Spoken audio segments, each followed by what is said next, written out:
quite a nasty noise. Oh, that doesn't sound good, and expensive.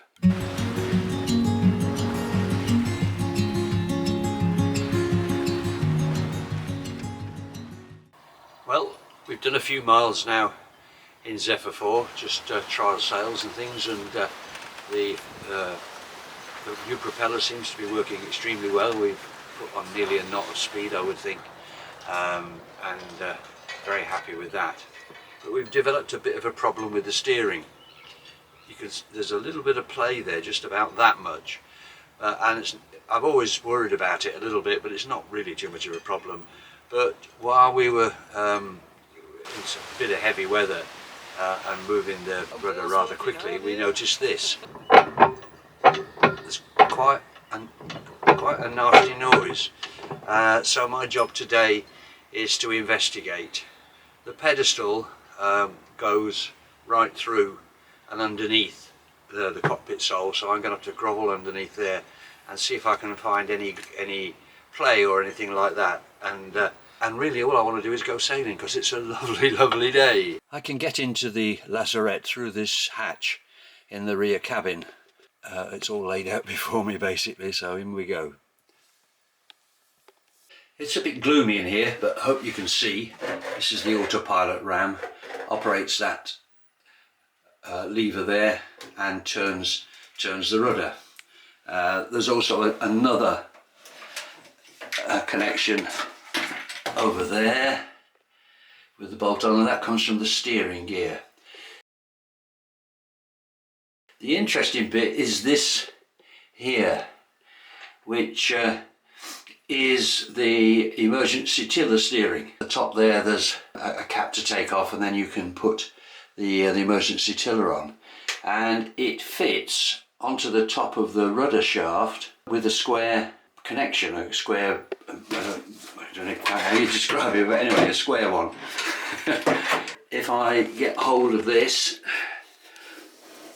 and wriggle it, there's obviously some play there, and I think that's all that's been happening. We've maybe never ever operated the steering quite so violently, and it's never, in the last 2-3 years that I've had the boat, it's never come into operation. There is a nylon bearing up there which might be a bit dry, so I'll spray that with some Teflon lubricant and see if that improves things. So, did it work? Well, sadly no. This is a clip taken when going round St Albans Head in lively conditions. You can hear the steering clanking quite loudly.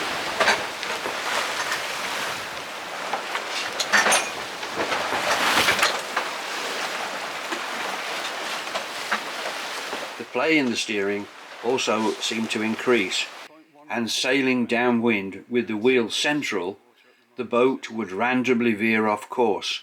So, back to the drawing board. This is a Whitlock Cobra Steering Pedestal made by Lumar. A bit of searching on the internet pointed to wear on the bottom bearing. The steering wheel turns a small cog which interlaces with a toothed quadrant coupled to a shaft that goes all the way down the inside of the pedestal. At the bottom of the shaft, it's actually a tube, is an arm which is connected with a link to the lever on the rudder shaft. There is a bearing at the top and bottom of the shaft, and it is usually the bottom bearing that wears and gets sloppy. Armed with this information, I checked the play on Zephyr IV, and sure enough it was quite obvious. There's play in this bottom bearing, and that makes nasty noises when it comes to the end stops. Before I can remove the pedestal, I'll need to remove the cockpit grating. I need to remove the steering wheel before I can lift this aft section of grating.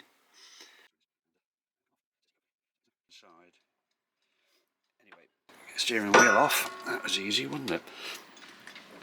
Now it's time to clean the detritus that made its way below the grating. Water and a scrubbing brush worked quite well.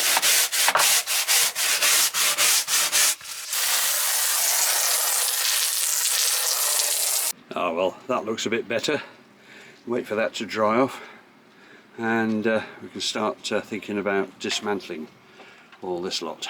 This is the compass which we'll have to remove and sort out the compass light, and this is there's a side power bow thruster system, and there's some screws on the other side, and I'll have a look at that, take to bits. I've removed the compass fairly easily, that's just screwed in, no great problem.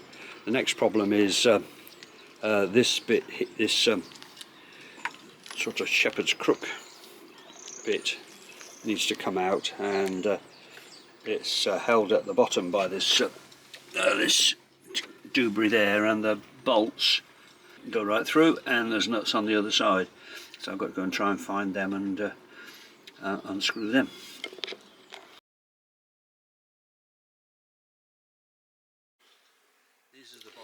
The next hour was spent removing the bolts that hold the pedestal. I was by myself, so I needed to loosen the nut below and then lock it with a pair of mole grips, and then scramble out and unscrew the relevant bolt from within the cockpit.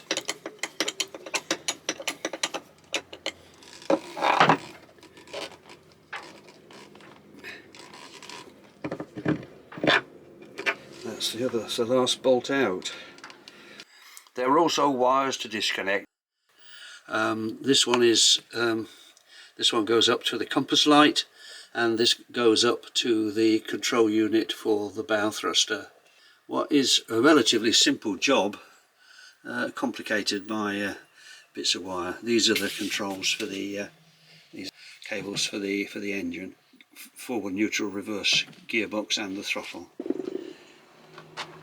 Well, the bolts are out now, so it rocks and moves, and next problem is to see whether I can lift it out. I'm not sure how heavy it is.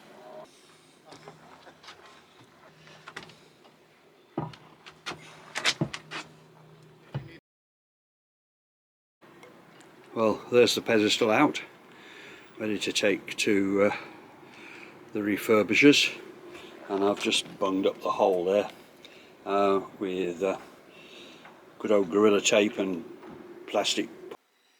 The worn bearing is in here, and this shaft goes through it, but in order to remove the shaft you need to cut off this arm and weld the replacement on after the bearing has been replaced.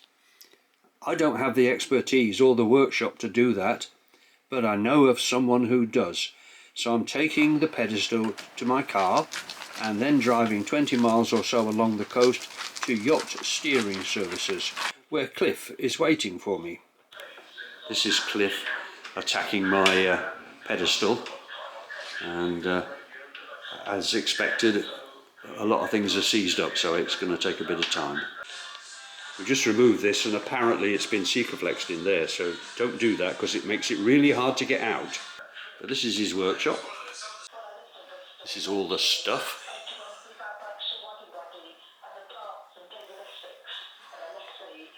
Nice old lathe.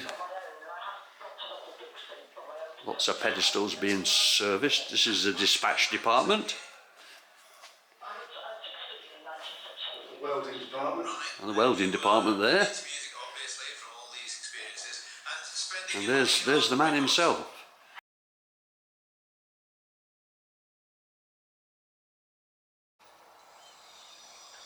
There's the refurbished unit. Just cleaning up the base here before I put the sealant on. And we've had a new bearing in here, so this doesn't move anymore. And here's the hole in the cockpit floor. I don't want any water going down there because that's my bed down below. We're going to put loads of sealant around here and then bolt it through.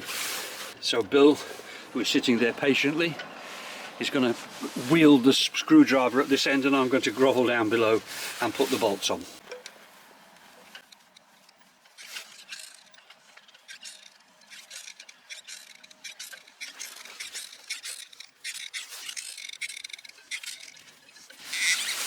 Right, that should do.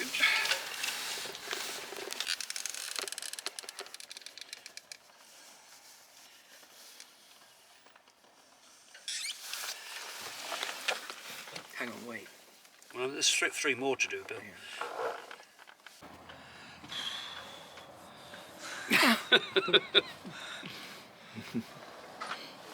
I'm going to go down below now and grovel and put the washers and the nuts on while Bill holds the screwdriver. So, halfway there. Well, okay, a third of the way there. It's a bit dark in here, hope you can see, but there's the bolt sticking out through the bottom, and now I've got to put this wooden spacer and the metal end stops plate up there as well. So that all goes up there. That's all the nuts on. There's the steering arm.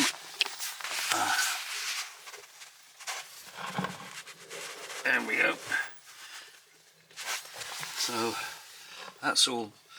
I'll come back and tighten them up properly just in a minute. Just go and put the steering wheel on now and see how it works.